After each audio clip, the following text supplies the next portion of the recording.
Bonjour et bienvenue dans cette nouvelle vidéo de la WP School.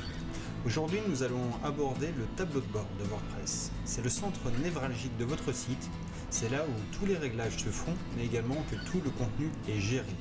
Pour y accéder c'est très simple, il vous suffit d'ajouter à l'URL de votre site wp-admin et vous allez arriver sur une boîte de login et de password.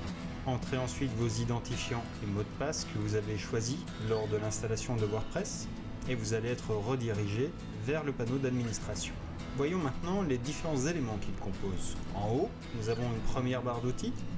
Sur la gauche, un autre menu. Et enfin, au milieu, un panneau d'accès rapide à différentes sections d'information.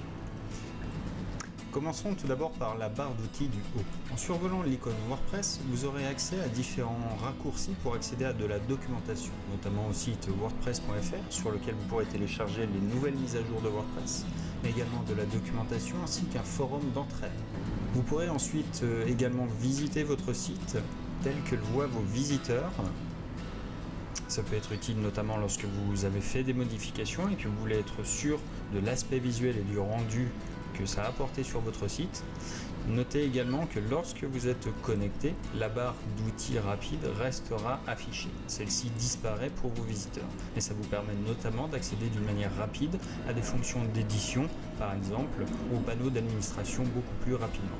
Nous avons ensuite des éléments qui nous permettent de savoir que des mises à jour sont disponibles, que des commentaires sont en attente de modification, de modération et ou de validation.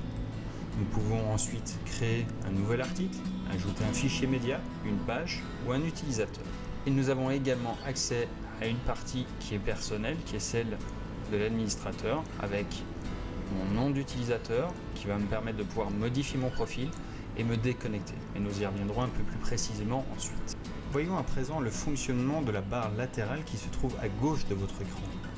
Elle contient les différents éléments qui composent l'administration de WordPress. Au passage de la souris, un sous-menu apparaîtra sur chacune d'entre elles. Et nous verrons plus en détail dans les prochaines vidéos le fonctionnement de chacune.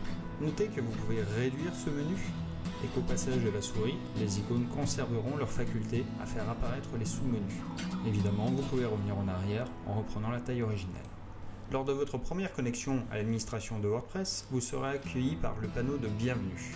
Vous y serez invité à changer de thème, à écrire votre premier article, à ajouter une page à propos, à gérer vos widgets et menus, à activer ou désactiver les commentaires.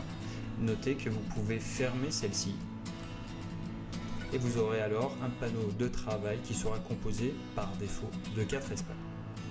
Le premier vous donne un coup d'œil rapide sur WordPress, le nombre d'articles, le nombre de pages et le nombre de commentaires que vous avez.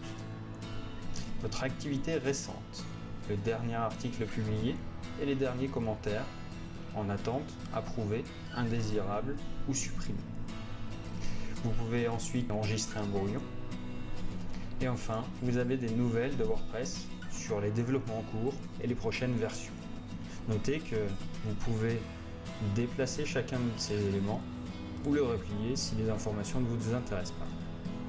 Vous pouvez également les réagencer à votre volonté afin d'avoir un panneau d'administration personnalisé qui soit beaucoup plus pratique pour vous. Si vous souhaitiez supprimer définitivement ou réafficher le module de bienvenue par exemple que nous avons fermé tout à l'heure, il vous suffirait d'activer la case à cocher et pour faire disparaître certaines parties qui ne vous intéressent pas, telles que les nouvelles de WordPress par exemple, voilà. Vous pouvez ensuite replier. Le dernier bouton est destiné à vous apporter de l'aide.